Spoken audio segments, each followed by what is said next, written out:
una prueba rápida, ¿ya? Es así como las pruebas del COVID, las pruebas rápidas y las pruebas de lo que corresponde a los anticuerpos, las pruebas rápidas que corresponden a los anticuerpos y las pruebas más lentas, que se demoran un poco más, que es el hisopado, el PCR. Entonces aquí en la tomografía nos permite hacer el examen en pacientes que aunque estén en estado grave, no tienen ninguna contraindicación por el hecho de que estén 5 o 10 minutos en una máquina. Además que el contorno del tomógrafo es un contorno amplio y el paciente puede estar con su respirador, la máquina a un costado, estar con el respirador, está intubado, y uno a través del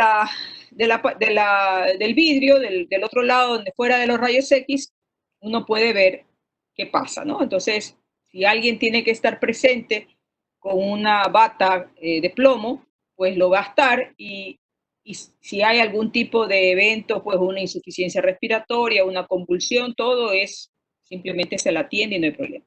A diferencia de la resonancia, que es cerrado, es en un túnel, y cuando entra en el túnel uno pierde ya el contacto visual, y al perder el contacto visual ya pierdo el control. Y la imagen de resonancia se demoran no menos de 40 a 45 minutos. Entonces, 40 a 45 minutos fuera de la vista del médico es realmente peligroso para un paciente que esté inestable. Entonces, alguien que está con insuficiencia respiratoria, que está en shock hipovolémico, que está en shock séptico, que está saturando mal, que el tubo se le salió, que cualquier cosa, no puede entrar en la resonancia hasta que se estabilice. La tomografía utiliza rayos X y la resonancia utiliza campo magnético. Entonces, desde ese punto de vista, la tomografía estaría contraindicada en una mujer embarazada, salvo que sea extremadamente necesario y habría que ponerle un delantal de plomo en todo el abdomen, y sí se podría hacer una resonancia. Y por el otro lado, la resonancia, al ser campo magnético, está contraindicada en todas las personas que tienen algún tipo de dispositivo metálico que ejerza esa atracción magnética. Por eso es que los dispositivos nuevos, que son clips para aneurismas, cuestiones de la válvula, estos dispositivos que son stents, todo esto ya se están creando con un material que no es de atracción magnética, que es generalmente titanio. Pero para los pacientes viejos que hace 20 años se pusieron un clip que se les rompió un aneurisma, o hace 20 años le pusieron un marcapasos, pues esos pacientes no van a poder entrar a resonancia porque simplemente puede causarse una hecatombe. La tomografía tiene como principal característica es que detecta la sangre aguda y por lo tanto es 99% sensible a sangre. Y es el examen de elección para todo trauma de cráneo. Es el examen de elección para todo stroke agudo. Y es el examen de elección para un stroke agudo porque yo necesito, en un paciente que hace súbitamente afasia y hemiplegia derecha, yo necesito conocer si es que hay sangre o no. Y como es 99% sensible a sangre, una tomografía que me sale normal en un paciente hemipléjico me dice que hay el stroke, pero me dice que no es hemorrágico, o sea que es isquémico. Es óptimo entonces para trauma, para ictus y para herniación cerebral, porque en los procesos de hipertensión endocranial, la línea media suele estar desviada hacia un costado y eso indicar que hay una presión. Y recuerden que todas las presiones dentro del cráneo se producen en un cono de arriba hacia abajo, porque el cráneo es una cavidad cerrada y cuando aumenta la presión dentro del cráneo, no hay cómo irse afuera. Se tiene que hundirse, tiene que meterse el cerebro hacia abajo y se produce herniación de las estructuras. Entonces, cuando hay herniación de las estructuras, se ve claramente que esto está desviado, porque normalmente la tomografía te da la línea media, justamente en línea media, y los ventrículos laterales que están más o menos simétricos. Hay ciertas variaciones morfológicas que son variantes normales, como en toda la anatomía, en que a veces hay una ligera asimetría. Es como siempre digo, como cuando uno se ve la cara. Si uno se parte la cara en dos partes, la parte derecha con la izquierda no van a calzar exactamente. Hay siempre una pequeña asimetría. Y hay otros que tienen una pequeña dilatación ventricular que a veces es de nacimiento y que pues a veces a uno lo pone en esta incertidumbre de si se trata de una hidrocefalia o no, pero entonces ahí predomina es el componente clínico y por supuesto una imagen posterior para ver si realmente hay una hidrocefalia en curso. La sensibilidad de la tomografía para la enfermedad parenquimatosa es moderada, porque una tomografía te mide cuestiones grandes, groseras, mayores, una gran hemorragia, una gran contusión, un infarto ya establecido, un tumor te da, pero no te da todas las delimitaciones, o sea, te da características que te dicen hay algo. Y si yo quiero verificar y comprobar con mayor detalle esa lesión, tengo que pedir una resonancia. Y el otro aspecto importante a conocer son los artefactos óseos en fosa posterior, que están dados por el cerebelo y el tallo, o sea, en la zona del cerebelo y el tallo y en los lóbulos temporales inferiores. Es decir, la tomografía es excelente para fosa anterior, o sea, para encéfalo, y es menos específico y más susceptible a artefactos en fosa posterior. Entonces, si yo tengo una patología que me indica que la lesión es en fosa posterior, yo voy a tener que obligatoriamente hacer una resonancia, sea que pase por la tomografía o no, y ahí pues la elección va a depender de muchos factores, ¿no? De la parte económica, el acceso al hospital, la posibilidad de hacerse un examen rápido, no todos los hospitales tienen resonador, no todos los resonadores son buenos, entonces requiere una logística mayor. La tomografía mide las densidades, en tomografía se habla de densidades y en resonancia se habla de intensidades. La tomografía mide las densidades en unidades Hounsfield, que es un término de quien lo creó, ese tipo de unidades, y que mientras más unidades tenga, significa que es más denso. Y cuando uno habla de densidad aumentada en la tomografía, habla de color blanco. Entonces, una lesión hiperdensa es una lesión blanca. Una lesión hipodensa es una lesión oscura, negra.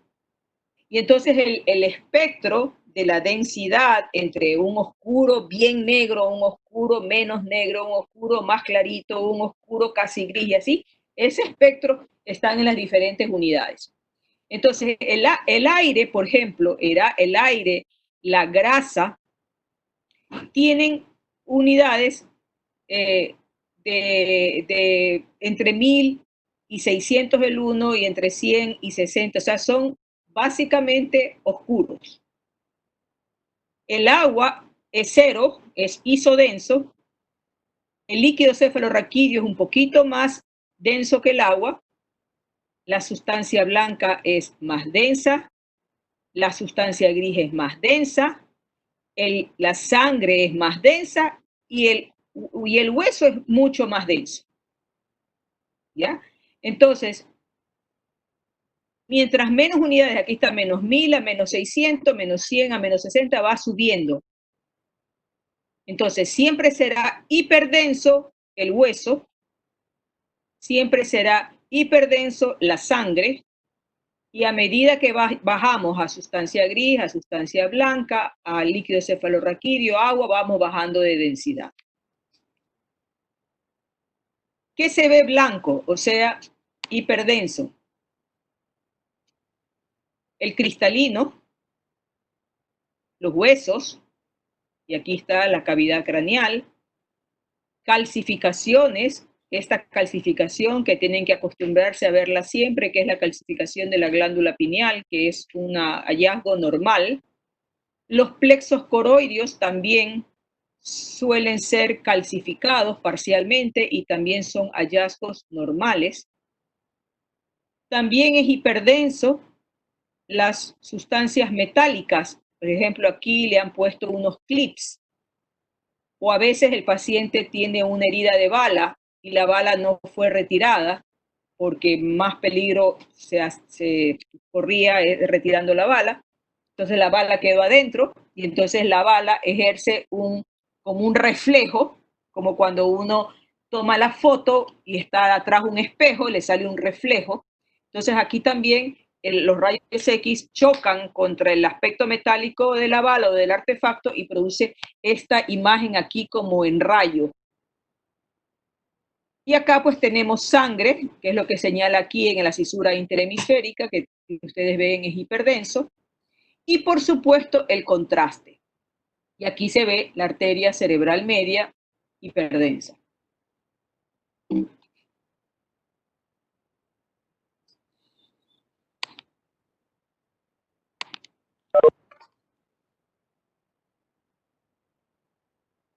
¿Qué se ve negro, hipodenso?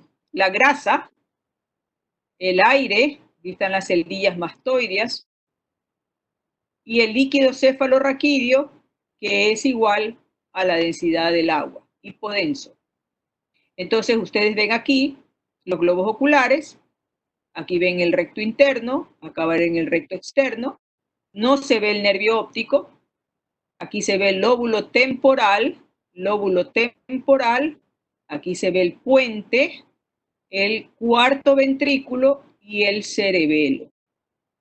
Cuando ustedes se imaginan la tomografía, los cortes tomográficos no son hechos de manera recta, sino que son inclinados, con una inclinación ligeramente hacia arriba. Entonces, esa inclinación hace que el primer corte de abajo me vea lóbulos temporales y me vea cerebelo. Y entonces de aquí se va para arriba cada 10 milímetros más o menos. ¿Qué se ve gris? La materia gris es menos densa que la blanca y la sustancia blanca se ve más oscura que la gris. ¿Ya? Entonces, la sustancia gris es la corteza.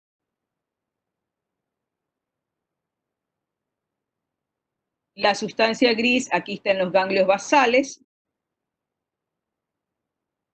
Y la sustancia blanca, aquí está ligeramente hipodenso. ¿Ya? Entonces, los ganglios basales, la corteza cerebral, que son sustancia gris, se ven, si ustedes se aprecian aquí, es ligeramente más clarito que la sustancia blanca.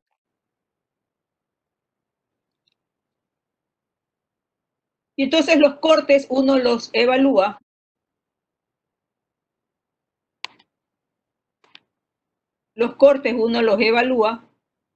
de abajo hacia arriba siempre.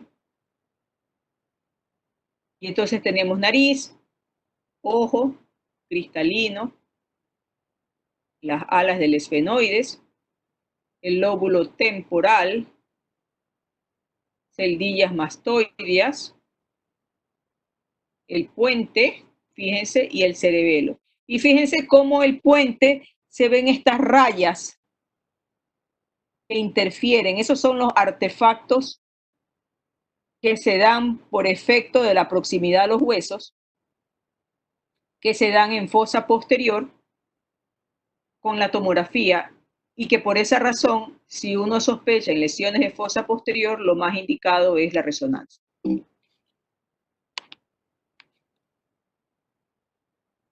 Más arriba tenemos el lóbulo temporal, tenemos la silla turca, aquí sí se ve el nervio óptico, se ve el ojo, se ve el recto lateral, el recto medial, el esfenoides, el puente, el cuarto ventrículo y el cerebelo. Ya yéndose más hacia arriba, vamos viendo mejor las estructuras de la fosa posterior.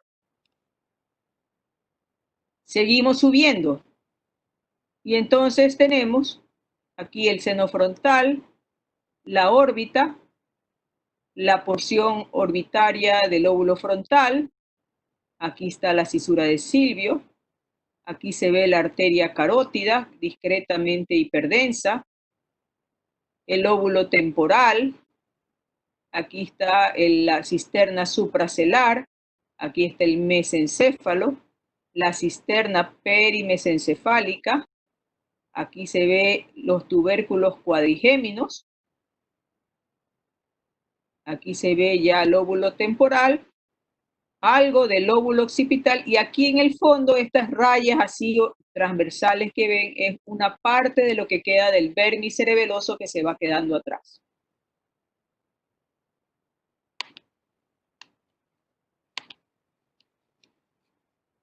Seguimos subiendo y entonces ya nos dejamos de ver los ojos, ya vemos solamente el lóbulo frontal, vemos la cisura interhemisférica, la cisura de Silvio, la arteria cerebral media, que se la ve aquí que sale, aquí se ve algo de la carótida, el mesencéfalo, la cisterna interpeduncular, la cisterna ambiens que está acá, y aquí ya se ve lóbulo occipital ya en su mayoría. Y vamos subiendo y entonces ya dejamos atrás casi todas las estructuras de la fosa posterior y ya estamos viendo ventrículos laterales, el asta anterior de los ventrículos laterales, aquí está el septum pellucidum, aquí está el tálamo, la adherencia intertalámica, el núcleo caudado, el núcleo lenticular con el globo pálido y el putamen. Aquí está la glándula pineal calcificada, que vuelvo a repetir que es un hallazgo normal, y los plexos coroideos también calcificados, que también son hallazgos normales. Aquí se ve el lóbulo occipital, y si ustedes pueden ver aquí, se ve esta sombra ligeramente gris, y aquí como que se abre en unas ramitas, esa es la sustancia blanca. Y aquí sería entonces la cápsula interna, y aquí van las radiaciones ópticas.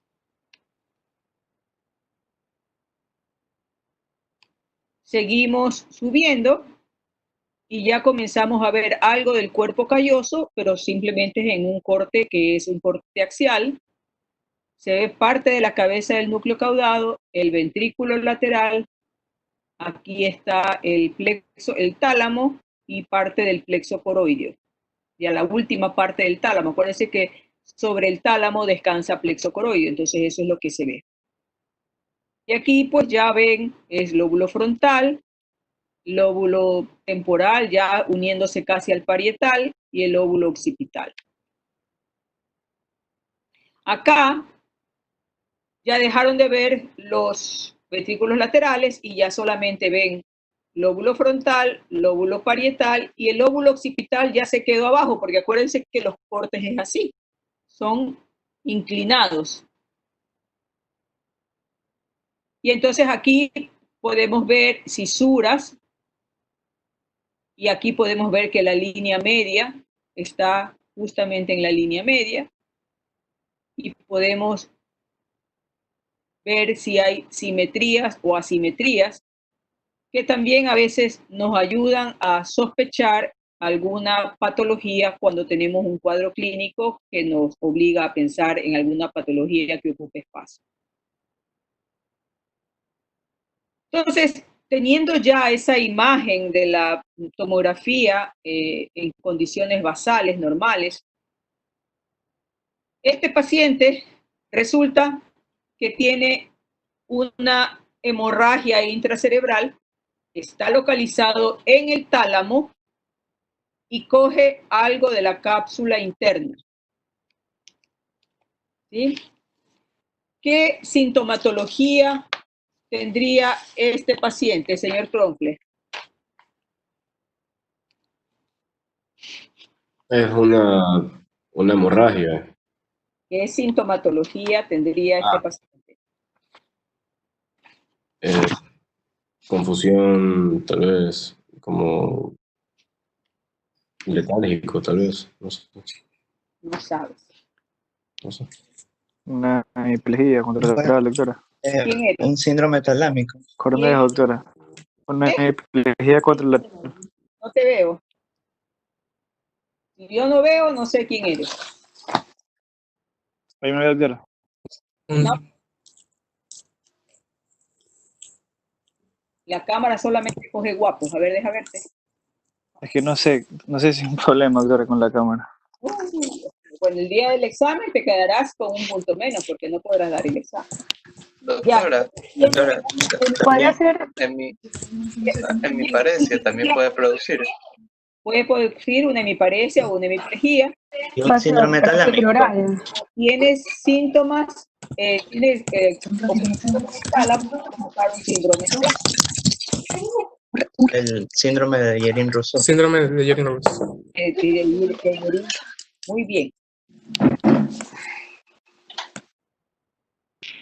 En otros casos, la sangre se localiza no dentro del parénquima, sino en las cisternas.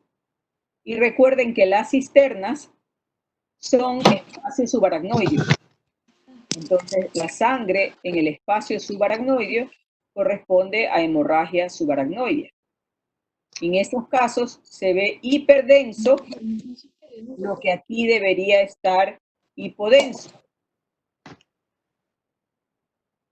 Ahí debería estar todo esto hipodenso porque están todas las cisternas libres con líquido cefalorraquídeo y aquí se ve blanco con sangre.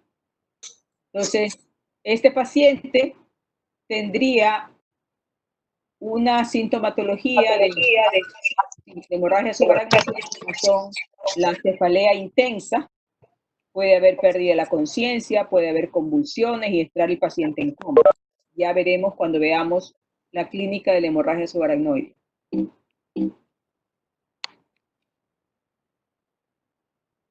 El infarto agudo cerebral suele no verse en las primeras horas de la tomografía.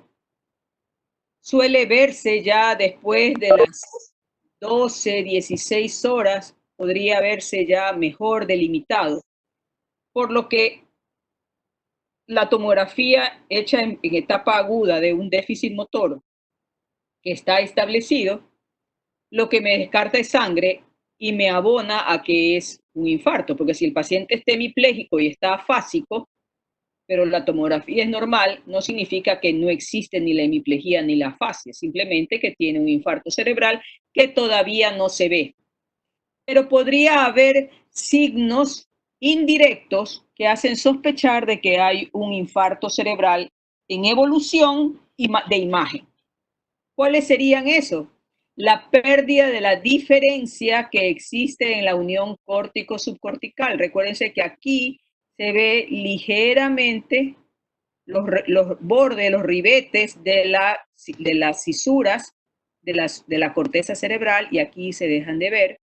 Los surcos cerebrales se borran, no se ven. ¿Por qué? Porque se produce un edema. Y entonces, al haber edema, es como cuando tú tienes una arruga y se te hincha la cara, la arruga desaparece. ¿Ya? Porque simplemente se despliega todo el parénquima cerebral. Entonces, esa es una una de las características indirectas.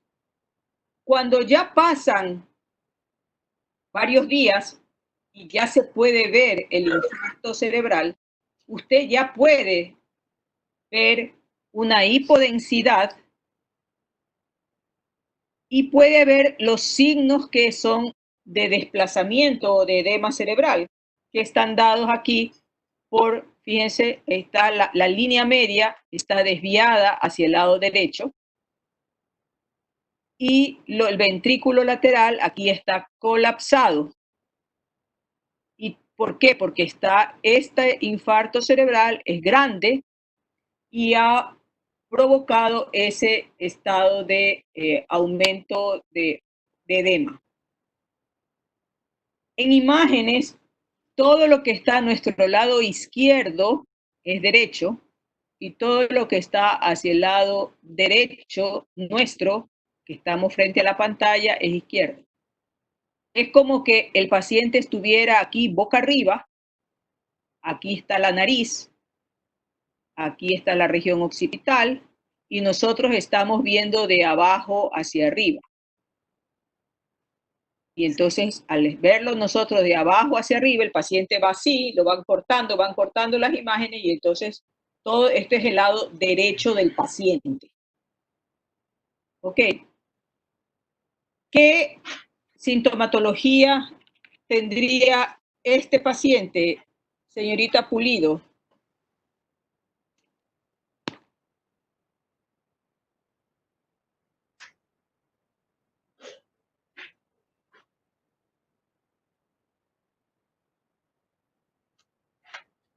Señor Parra. Aquí estoy, doctora. Bueno, el infarto se da en el lado del hemisferio dominante, el lado izquierdo. Entonces el paciente va a tener o sea, ahí está afectando también la región parietal. Puede tener afectación con una fascia motora sensitiva o mixta, bueno, dependiendo de la extensión también del infarto. Puede tener una hemiplegia contralateral, o sea, del lado derecho, y puede tener un defecto visual hacia el lado de la lesión, por afectación del área de la mirada lateral. O sea, una preferencia visual hacia el lado de la afectación y un déficit, una hemianopsia homónima de hemianopsia contralateral. Perfecto. Doctora, en este caso no sería una cuadrantopsia homónima en la lesión del hemisferio izquierdo. ¿Por qué cuadrantopsia? Porque está atacando también el centro de la lesión lateral. No. Pero ahí no eso no te produce cuadrantopsia. Ah, ok, entonces La mirada lateral te produce parálisis de la mirada hacia el otro lado. contralateral. Eso es lo de mira tu stroke, ¿verdad? Ajá. Ya. Ok, estaba confundida, doctora, gracias. Ya, no hay de qué. Doctora, Entonces, dígame. en ese caso el paciente puede referir también, o sea, es hemiplegia y también a pérdida de sensibilidad, pero eso sería de cara hasta extremidad superior o hasta el tronco. Sí, claro. También es que un síntoma motor y sensitivo lo que va a tener, porque es una lesión amplia. ¿Y qué arteria está ocluida ahí? Ese es cerebral media. Cerebral media. Arteria cerebral media. Muy bien, Jiménez, muy bien. Cerebral media.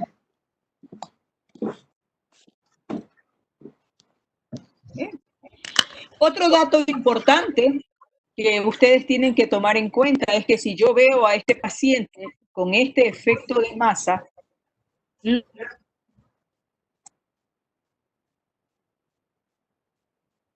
Hola, Hola, hola. se desconectó, doctora. Hola. Sí. Hola. Carlos, la próxima déjame hablar, por favor.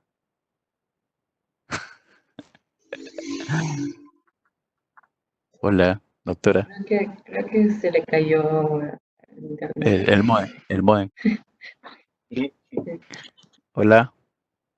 Creo que es el internet de la doctora. Espera nomás a que se reconecte. Oye, Carlos, una pregunta. Eso le iba a preguntar a la doctora. Mira, si ves este infarto, Ajá.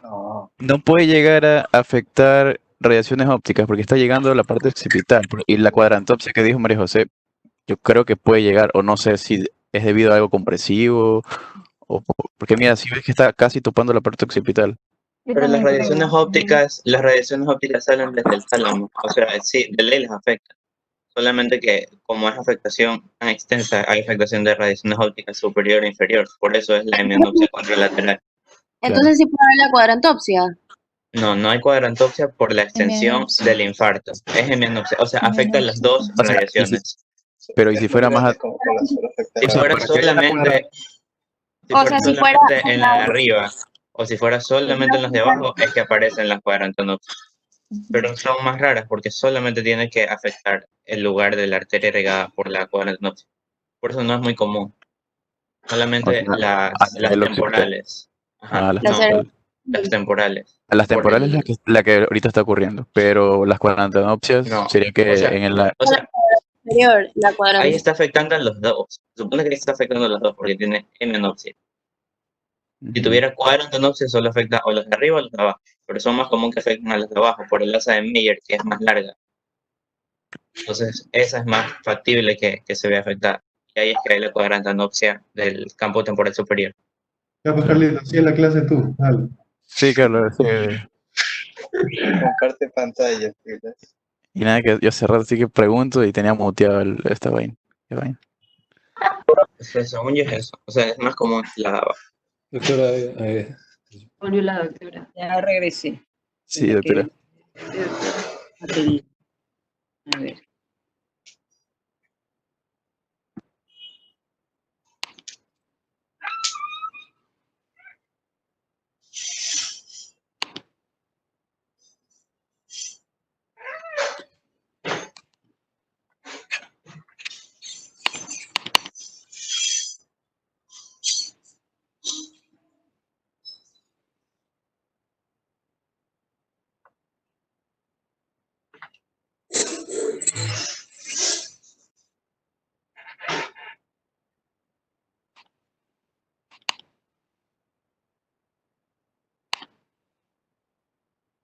Ya, el otro dato que quería decirles caer en cuenta es que cuando existe este tipo de desplazamiento, significaría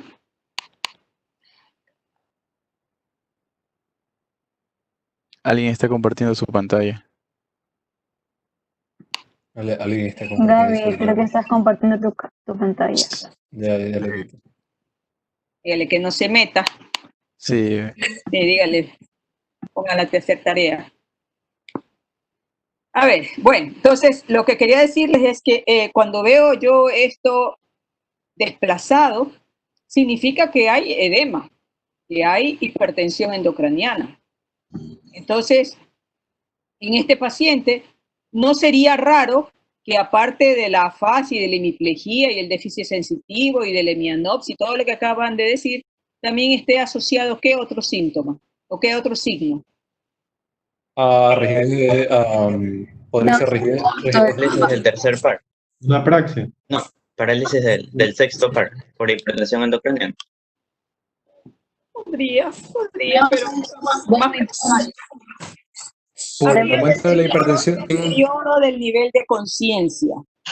Ah, Cada vez que hay hipertensión endocranial, dependiendo del grado agudo de hipertensión endocranial, es más o menos como con la anemia. Cuando tú tienes una anemia aguda, te da síntomas. Cuando tú tienes una anemia crónica, tú te vas adaptando a la anemia crónica. Quien tiene una hipertensión endocranial aguda, la primera manifestación es deterioro del sensorio. Entonces el paciente o está somnoliento o está en estupor y si ya está muy grave está en coma. Doctora, ¿puede haber deterioro del centro respiratorio por compresión? Claro, pues claro, que ya hay síntomas de hipertensión endocranial y eso provoca signos sobre el tallo encefálico, claro. Ok. El otro punto a tomar en cuenta es tener en cuenta siempre los territorios vasculares, ¿ya? Y nombrar a los territorios vasculares solamente tiene valor cuando usted se refiere a una enfermedad cerebrovascular. Por ejemplo, si yo veo un tumor aquí, yo no voy a decir, es un tumor que está en el territorio de la cerebral media. No me sirve, o sea, no está bien ese complemento, porque ahí lo que tengo que decir es un tumor en el lóbulo parietal o en el lóbulo temporal, con tales y tales características, etc. Pero cuando yo sí hablo de una enfermedad cerebrovascular, estoy frente a un cuadro clínico de enfermedad cerebrovascular, y tengo que decir qué territorio vascular está comprometido. Realmente cuando es de patologías isquémicas, no tanto cuando es de patologías hemorrágicas, donde la hemorragia tiene una localización específica. En la isquémica yo puedo decir que este infarto que estamos viendo aquí es un infarto por posible oclusión de la arteria cerebral media izquierda. Y recuerden que la arteria cerebral media, mientras más proximal se ocluya, te da un infarto más grande. Mientras más distalmente se ocluya, te va a dar infartos más pequeños, más segmentados. Doctora, una pregunta. En la imagen anterior, en el infarto que estaba ahí, puede ponerla para más o menos decirle. Esta compresión que está haciendo al ventrículo lateral puede llegar a provocar, no sé, se me ocurre, una hidrocefalia. Obviamente. Puede provocar dilatación del otro lado, pero no tanto hidrocefalia. Para que haya hidrocefalia, generalmente tiene que estar ocluido el tercer ventrículo, que es el donde se drena todo, ¿no? Podría dilatarse, sí, el otro lado, pero no necesariamente va a haber hidrocefalia, porque mientras el de abajo está permeable, no hay como retener el líquido. Doctora, disculpe, ¿y podría llegar a producir una herniación del uncus? Sí. Sí, claro, por supuesto. Eso es lo que acaba de decir su compañera cuando dijo que podía haber depresión del centro respiratorio también. Digamos, ¿hasta qué punto, o sea, en qué momento yo podría sospechar la herniación del uncus? O sea, ¿cuánto? Cuando tengo síntomas clínicos. ¿Cuáles son los síntomas clínicos de la herniación del uncus? ¿Qué par craneal se afecta primariamente en la herniación del uncus? Tercer par craneal. Craneal. Y tengo que tener signos que me indican de compresión de tallo. Y ahí están los signos de descerebración y de decomputación, que es lo que van a estudiar cuando vean evaluación del paciente. Ok, doctora, gracias. Entonces, recordemos los territorios vasculares: cerebral anterior, cerebral anterior, cerebral anterior, cerebral media, lo que es rojo, cerebral media, cerebral media, cerebral posterior, lo que es amarillo, cerebral posterior y cerebral posterior. La coroide anterior a veces es rama de la cerebral media, a veces es rama de la arteria cerebral posterior y da suplemento vascular a la porción posterior del tálamo. Entonces, si yo tengo una lesión hipodensa, pero recuerden, a ver, yo quiero que quede claro, nunca hagan ustedes el diagnóstico tomográfico si no tienen un contexto clínico, ¿sí? Porque puede que no te equivoques y digas, sí, eso es un infarto cerebral, pero resulta que el paciente viene por otra sintomatología y ese infarto cerebral o pasó silente o no dio síntomas o a la final no es un infarto cerebral, sino es una lesión hipodensa por una contusión antigua, por ejemplo. Entonces, cuando yo hablo de infarto o de hemorragia, o hablo de lesión ocupativa, o hablo de tumor, siempre tengo que tener un contexto clínico. Hay claro, por supuesto, hay imágenes que pues uno ve una neumonía en la placa de tórax, y dice es una neumonía. Ya si la neumonía es bacteriana, si es viral, si es por lo que sea, pues ya eso es otra cosa. Pero la imagen de neumonía es imagen de neumonía siempre. Y la imagen de infarto también es imagen de infarto siempre. Pero para tener mayor exactitud en el diagnóstico necesito el contexto clínico. Entonces, este es un paciente que seguramente tuvo un déficit neurológico de manera súbita, hizo probablemente un déficit crural y se le encuentra en la tomografía una lesión hipodensa en la región frontal izquierda que corresponde al territorio de la arteria cerebral anterior. ¿Ya? Entonces, si el territorio de la arteria cerebral anterior afectado es proximal, o sea, la oclusión es proximal, va a haber más lesión frontal que parietal. Y si la lesión de la arteria cerebral anterior solamente es en segmento distal, probablemente lo que más haya es compromiso parietal. Entonces, vuelvo a repetir, todos los compromisos de oclusiones arteriales proximalmente te dan infartos más grandes que los distalmente. Esta es una lesión hipodensa que ocupa la región temporal, parietal posterior del lado izquierdo y que corresponde probablemente a un infarto cerebral, territorio de la arteria cerebral media, y lo que uno puede decir, hay efecto de masa y hay desplazamiento. Fíjense que el ventrículo lateral izquierdo está más delgado que el ventrículo lateral derecho. Y el ventrículo, el asta posterior, aquí prácticamente no se ve, está ocluida por la lesión edematosa, o sea, por el edema cerebral que tiene el infarto. Mientras más viejo es el infarto cerebral, más hipodenso se pone. Mientras más reciente es el infarto cerebral, es menos hipodenso, y cuando es muy, muy reciente, es agudo, no se ve. Entonces, fíjense en la diferencia entre este infarto cerebral que se ve aquí, que es territorio de la arteria cerebral posterior, y este infarto cerebral,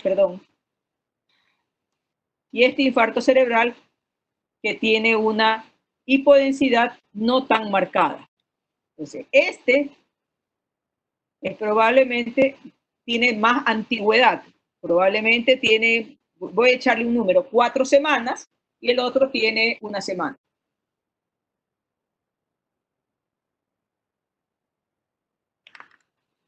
En ocasiones, el material de contraste puede hacer visible lesiones que no se ven sin contraste. Y aquí tenemos, seguramente el cuadro clínico no es de enfermedad cerebrovascular, porque la toxoplasmosis no es un problema cerebrovascular, es un problema infeccioso, y los problemas infecciosos tienen un curso subagudo a crónico, excepto que sea una meningitis bacteriana, pues las meningitis bacterianas te dan otro tipo de sintomatología que pues ya las analizaremos en su momento. Entonces tenemos aquí que este es un paciente, pues voy a inventar el caso, es un paciente con VIH que comienza a desarrollar paulatinamente cefalea y que luego comienza a deteriorarse su estado general, se pone inapetente, trastornos en el sueño, trastornos en la conducta, etcétera, etcétera, y luego hace un déficit motor del lado izquierdo, facio brachiocrural, o sea, una hemiparesia, que no aparece bruscamente, sino que se va instalando paulatinamente y que comenzó quizás con un déficit motor 4/5 y ahora ya evolucionó a 0/5. O sea, comenzó parético y luego ya se hace pléjico. Entonces, le hago la tomografía simple y solamente veo esto. Y veo una gran hipodensidad y veo estas características de esta hipodensidad como digitiforme. Y esto digitiforme es muy característico del edema vasogénico. El edema cerebral es de 3 tipos. El edema vasogénico, el edema intersticial y el edema citotóxico. De los 3 edemas, el que nunca se ve es el edema citotóxico. Y el que mejor se ve en imágenes es el edema vasogénico. Y el edema vasogénico es el que se ocurre cada vez que hay una lesión que ocupa espacio. Y entonces provoca un edema localizado que rodea a la lesión y que tiene estas imágenes digitiformes como que fueran los giros, los surcos corticales. Cuando se le pone contraste, se ve claramente una lesión que ocupa espacio, que si uno tiene un poquito de buena voluntad, ve aquí algo que se manifiesta aquí, y aquí se ve claramente con el contraste. Entonces tenemos una lesión que ocupa espacio, que ocupa la región talámica, tálamo capsular, que está provocando gran efecto de masa, que tiene edema vasogénico. Y fíjense lo que yo les decía hace un momento, al aplastar los ventrículos laterales de aquí, los de acá se dilatan un poco más de lo normal. Y el tercer tipo de edema, que a veces se lo ve y a veces no se lo ve, es el edema intersticial, que es el que rodea a los ventrículos laterales cuando están dilatados. Por ejemplo, esto. Esto es un edema intersticial. En las hidrocefalias, por ejemplo, se ve edema intersticial periventricular. El edema vasogénico es el que mejor responde a las terapias antiedema, que van desde el uso de hiperventilación, el uso de diuréticos osmóticos y en ciertos casos el uso de esteroides.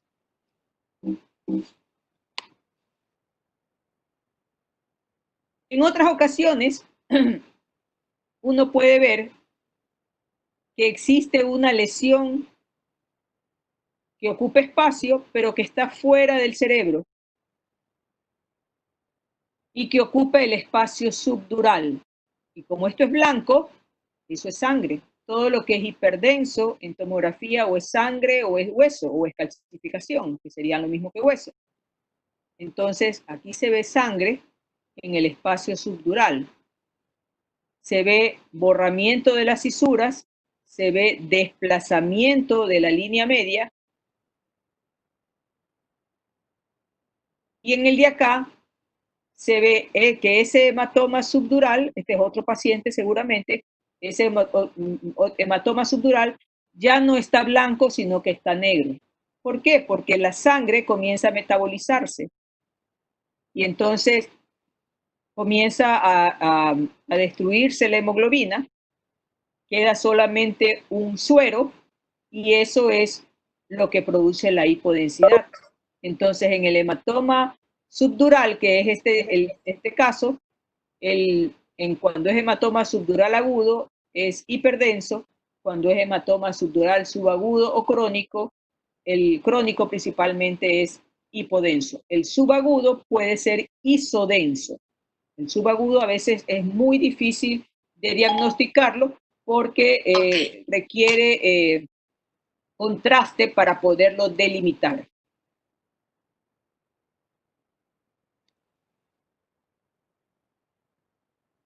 En cambio, el hematoma epidural es una colección de sangre que ocurre por fuera de las meninges. Es sobre la dura madre, entre el cráneo y la dura madre. El hematoma epidural, tanto el hematoma subdural como el epidural, ocurren por traumas de cráneo. Y el hematoma epidural, a diferencia del subdural, es sangre arterial. El hematoma subdural generalmente es sangre venosa y el hematoma epidural es sangre arterial.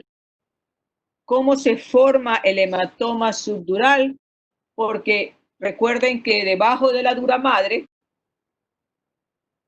viene la aracnoides, o sea, tiene dura madre, aracnoides y pía madre. Y debajo de la dura madre hay trabéculas que forman los venos venosos. Y ahí va siempre sangre venosa. Cuando ocurre un sangrado subdural por un traumatismo, por un golpe o por un estiramiento de esas trabéculas que ocurre generalmente en la gente mayor con golpes pequeños, se produce un sangrado subdural que tiende a desplazarse por toda la convexidad del cerebro porque tiene espacio para desplazarse. En cambio, en el epidural, lo que se rompe es una arteria. Acuérdense del hueso temporal cuando estudiaron anatomía. Estaba el surco de la arteria meningia media, que provocaba una depresión en el hueso. Bueno, esa arteria es muy susceptible de ruptura cuando hay un traumatismo y fractura de cráneo. Entonces, el hematoma epidural es la ruptura de esa arteria, y como es sangre arterial, el sangrado de la arteria es mucho más rápido, mucho más masivo, mucho más grave. Es como que te corten una arteria femoral, te desangras, diferente a que se te corten la vena safena, por ejemplo. Es un sangrado más leve. O sea, cuando te sacan sangre para un examen de sangre, te cogen de la vena, te hacen una presión y ya después dejas de sangrar. Pero si te cogen la arteria, tienes que tener una compresión mucho más intensa para que esa arteria deje de sangrar, porque la sangre y la pulsatilidad de la sangre arterial hace que el sangrado sea mayor. Entonces lo mismo sucede en el cerebro. Esta sangre epidural, al romperse esta arteria, sangra de manera masiva, intensa, y entonces el sangrado es agudo. Y agudo significa que produce síntomas agudos. Y por lo tanto, un hematoma epidural es una urgencia. Hay que meterlo rápidamente ese paciente a la cirugía, porque de lo contrario se va a morir. Y por eso el hematoma epidural siempre es hiperdenso, porque es sangre aguda. No hay hematomas epidurales hipodensos, porque nunca llegan a la hipodensidad. Antes se ha muerto el paciente. Eso es lo básico de tomografía. Igual se lo irá viendo en la medida que vayamos avanzando en temas de materia.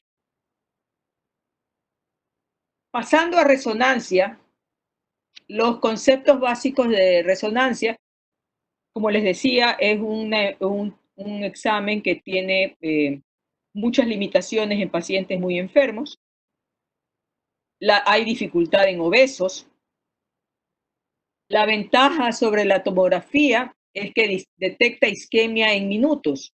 Ya a las 3 horas del infarto cerebral ya hay imagen clara en una resonancia. Es mucho más sensible para infartos y sangre antigua. ¿Y por qué es sensible a sangre antigua? Porque la sangre necesita irse degradando la hemoglobina, y los restos de la hemoglobina que quedan es la hemosiderina. Y la hemosiderina tiene cierto efecto sobre el campo magnético que lo puede detectar. Y entonces tú pudiste haber tenido una hemorragia pequeñita frontal hace 6 meses, y en la tomografía ya no se ve nada, porque en la tomografía la sangre más o menos al ojo humano desaparece a la 6ª semana, pero 6 meses después todavía quedan restos de hemosiderina en el sitio del sangrado, y entonces me permite a mí diagnosticar retrospectivamente que un paciente ha tenido un sangrado. Y es mejor para tallo y lóbulo temporal.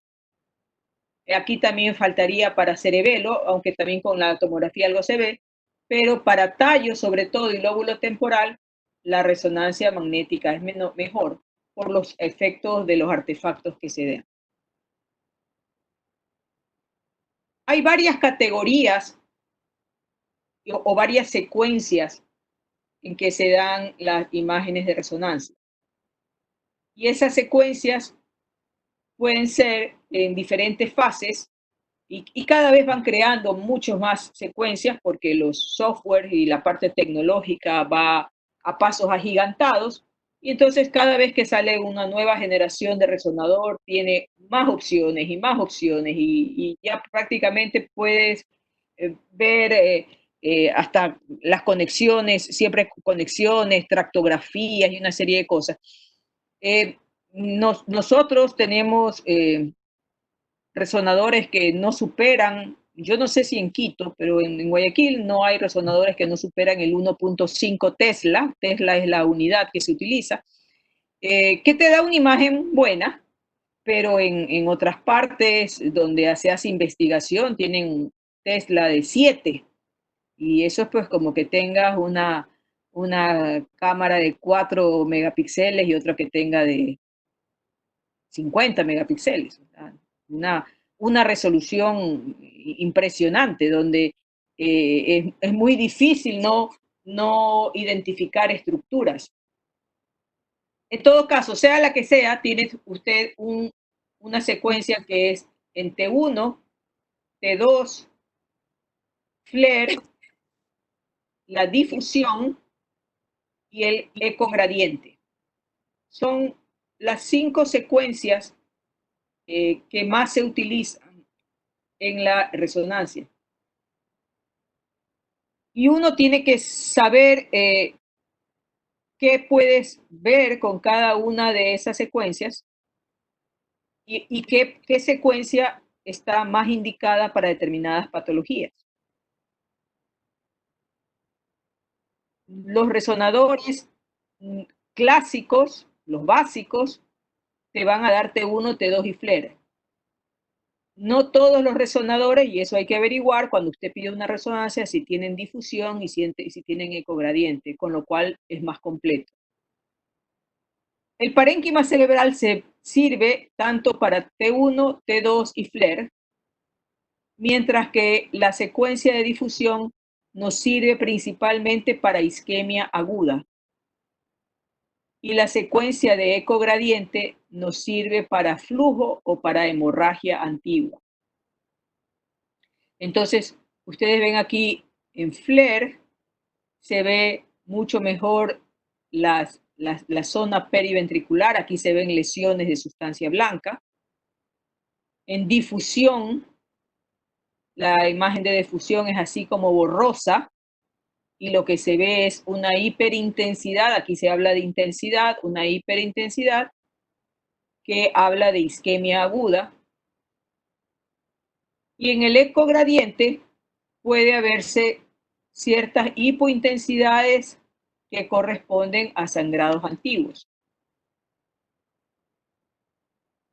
Vamos viendo cada una de las secuencias. En T1, el líquido cefalorraquídeo, que es este, está hipointenso, o sea, negro. ¿Qué lesiones se ven oscuras? El edema, el agua, el infarto y las zonas de gliosis. Cuando ha habido un infarto cerebral antiguo, cuando una persona ha tenido una contusión cerebral, ha tenido un accidente de tránsito y tuvo una lesión intraparenquimatosa, aunque sea pequeña, cuando esa lesión se cicatriza, se produce un fenómeno que se llama de gliosis, donde actúa justamente en los astrocitos y la glía para poder reparar ese tejido, sustituyéndolo con un tejido que significaría un tejido de cicatriz. Y eso es una lesión gliótica y eso deja una mancha negra en el cerebro. Si no hay contraste, se ven las estructuras algunas veces pobremente visualizadas y el calcio y el hueso se ven negros. El T2 es como invertir en negativo el T1. Lo negro se hace blanco, especialmente el espacio subaracnoideo y los ventrículos laterales. Entonces, ¿qué ves de lesiones blancas? El edema, el agua, el infarto y las gliosis. También lo puedes ver, simplemente que en este caso, como está invertido, tú puedes verlo con mejor definición. Las lesiones generalmente se ven bien y es difícil diferenciar entre lesión y líquido cefalorraquídeo muchas veces. Por ejemplo, si esta imagen aquí hiperintensa está bien pegada a la hiperintensidad, que es el ventrículo lateral, pueda que yo no pueda definir una línea que lo separe. No se puede distinguir entre lesión vieja y nueva, y el calcio y el hueso siguen siendo negros. En la secuencia de Flair, que es una secuencia muy característica para ver sustancia blanca, tiene la clave para poderla identificar, es que es igual que el T1, o sea, negro los ventrículos laterales, pero está repasado aquí un borde blanco. La sustancia periventricular está muy teñida aquí de blanco. Y eso nos hace saber que es un Flair. Y en el Flair, lo más característico es que las lesiones se ven muy bien, principalmente las lesiones isquémicas, las lesiones desmielinizantes, las lesiones tumorales, porque el contraste de las intensidades te permite delimitar mejor la lesión. Aquí el líquido cefalorraquídeo es negro, lesiones blancas sería el edema, el infarto agudo, la gliosis. Tampoco se puede distinguir entre una lesión nueva y una vieja, y el calcio y el hueso también se ve negro.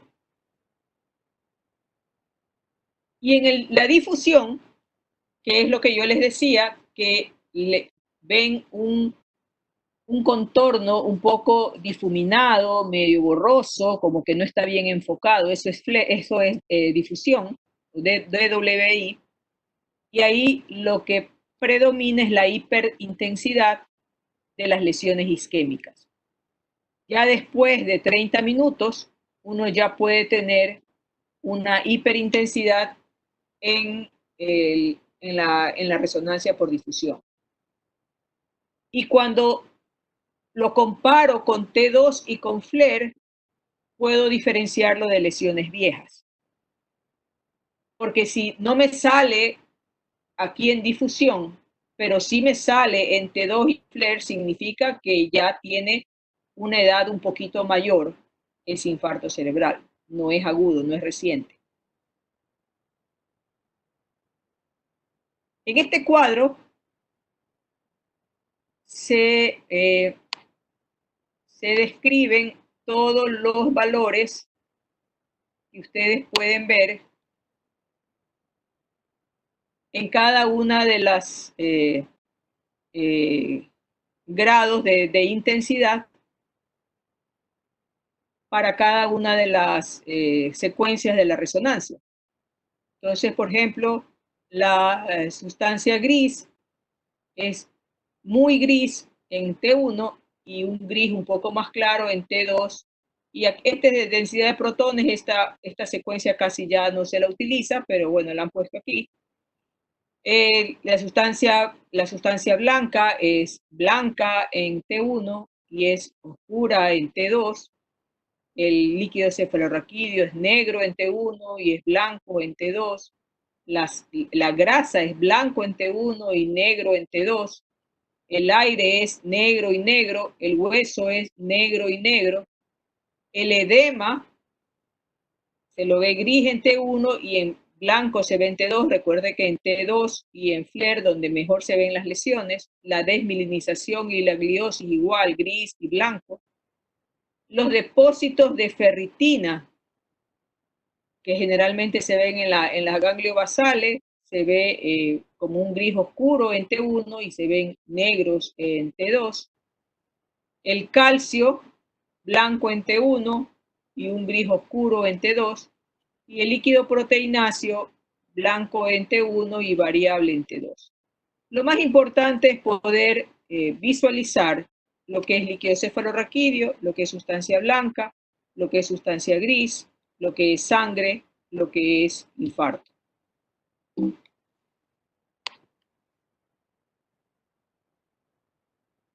La hemorragia intracerebral, como es hemorragia, lo más fácil, lo más rápido y lo más seguro va a ser la tomografía. Pero si uno hiciese una resonancia en una hemorragia intracerebral,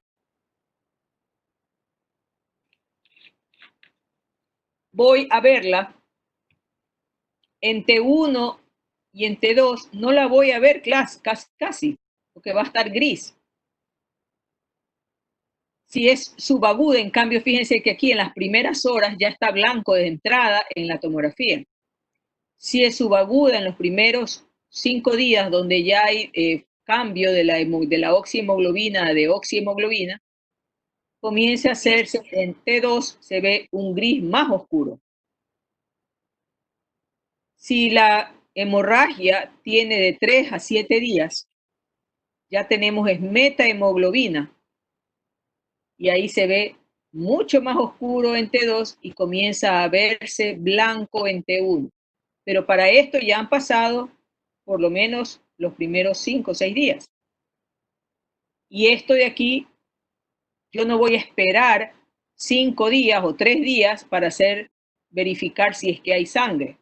Yo con la tomografía, yo verifico inmediatamente que hay sangre. A medida que el tiempo pasa, subagudo tardío, de 3 a 30 días, la metahemoglobina ya es extracelular. Ahí se ve blanco y blanco. Y cuando tiene más de 14 días, hemosiderina principalmente en el contorno de donde estuvo el coágulo, se lo ve un gris, o sea, se ve una zona blanca en el interior y un gris que lo rodea. Entonces, vuelvo a repetir, la hemorragia intracraneal tiene su principal indicación es en la tomografía y en la resonancia, solamente que yo quiera ver una hemorragia antigua, que no la haya visto, que el paciente me la refiera o a las finales no me refiere nada y yo me encuentro con ese hallazgo en las imágenes.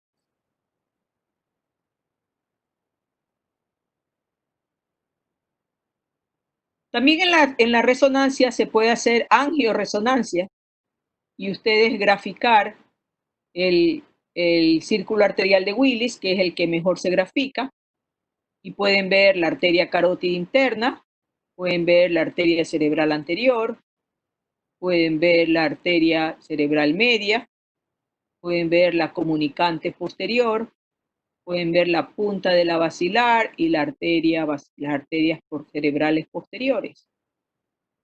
Si uno tiene más, digamos, las secuencias son bien hechas, el resonador se ha disparado adecuadamente y ha sido programado para cortes bien finitos, uno puede ver, pues, arteria basilar y las arterias vertebrales.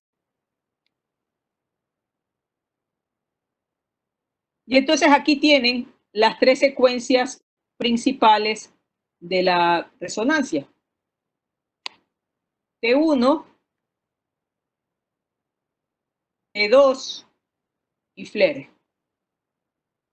T1, negro, ventrículos laterales. T2, blanco, ventrículos laterales. Y FLAIR es el mismo T1, pero con un reborde blanco, los ventrículos laterales.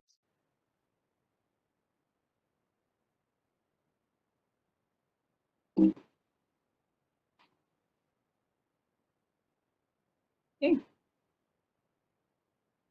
Vamos a ver.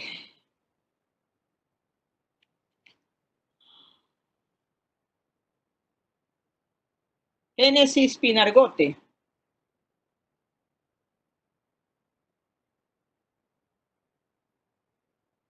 ¿Dónde está Génesis Pinargote?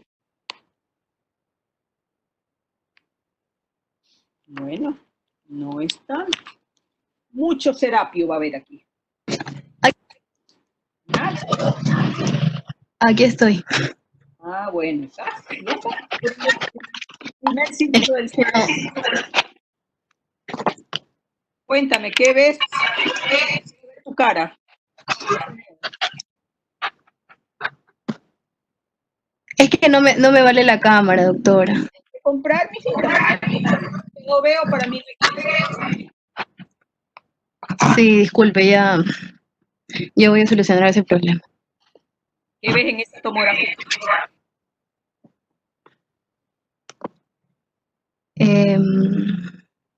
Escríbemela. Es una imagen en T1. Es una resonancia magnética en T1. Esto es una tomografía. Y los cortes de la tomografía, así como de la resonancia, pueden ser axiales, coronales, sagital. Esta es una tomografía axial. Axial. Es así en cortes, de abajo hacia arriba. Sagital, vertical, de arriba hacia abajo. Coronal, de adelante para atrás. Entonces, aquí ven una tomografía del cerebro y ven una lesión que es hiperdensa o hipodensa. Es hiperdensa. Hiperdensa. Y lo que es en tomografía hiperdensa es Podría ser sangre. es sangre. Este es un paciente que tiene una hemorragia, ¿dónde? En los ventrículos. Tiene hemorragia en los ventrículos. ¿Y dónde más?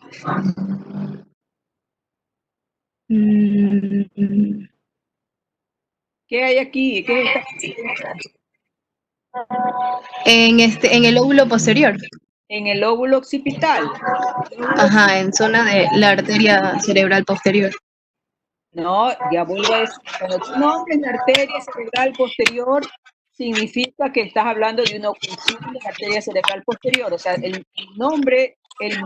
nombrar a la arteria lo haces cuando hables de cuestiones sistémicas. Tú acá tienes una hemorragia occipital izquierda con drenaje a los ventrículos laterales. ¿Cuál sería la complicación más frecuente de la presencia de sangre en el ventrículo lateral?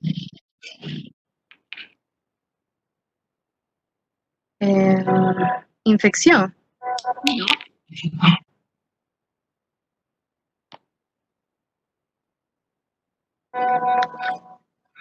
¿No?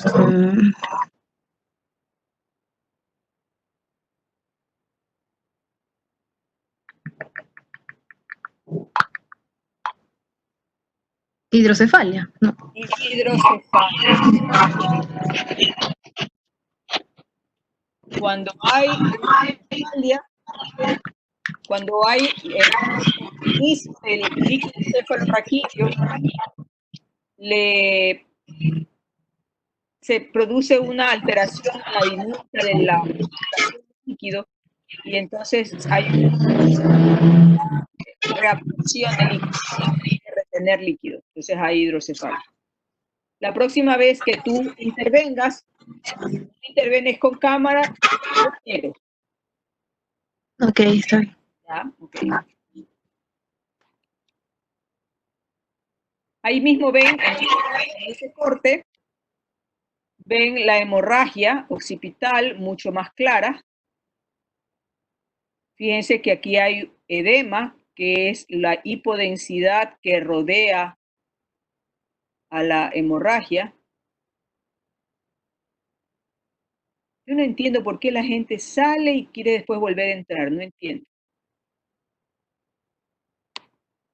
Ya, la próxima clase, el que sale ya se queda fuera, yo ya no lo dejo entrar. Ahí se quedó.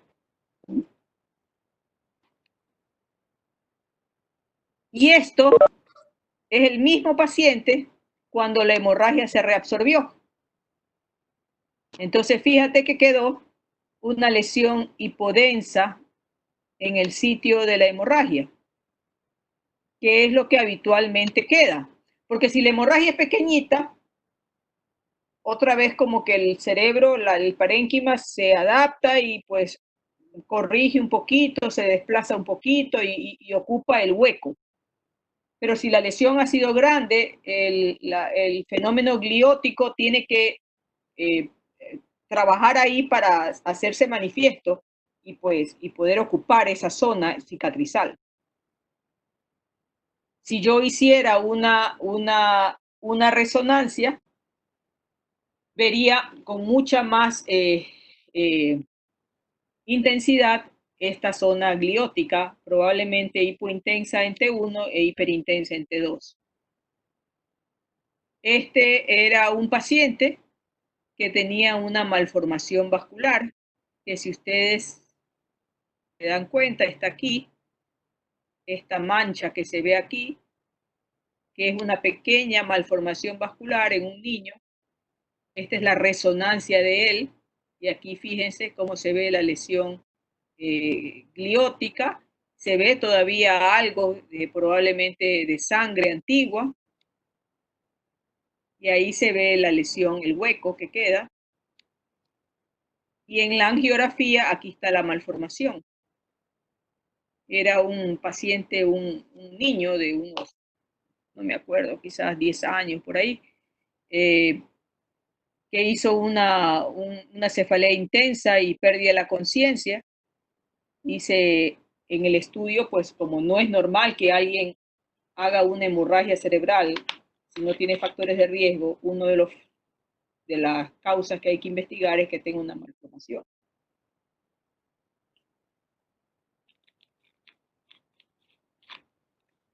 Bien. Y ahí está la malformación vascular. Y aquí está la malformación vascular. Muy bien, nos vamos a quedar ahí. Me toca continuar con ustedes la próxima clase. Y para la próxima clase va a hablarnos de fisiopatología del stroke.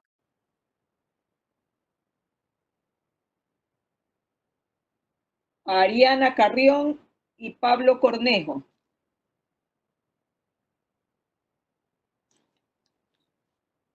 O sea, el día lunes.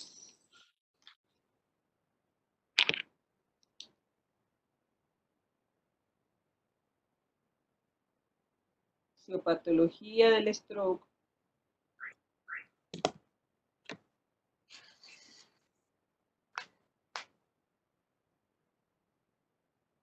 Carrión y Cornejo. ¿Ok? Nos vemos el lunes, jóvenes. Y con ustedes el sábado también, creo que van a recibir coma. Ah, sí. Sí, doctora. Sí, Ok, el sábado. a estudiar, que tienen Doctora, cuídese. igual. Gracias. Chao. Gracias.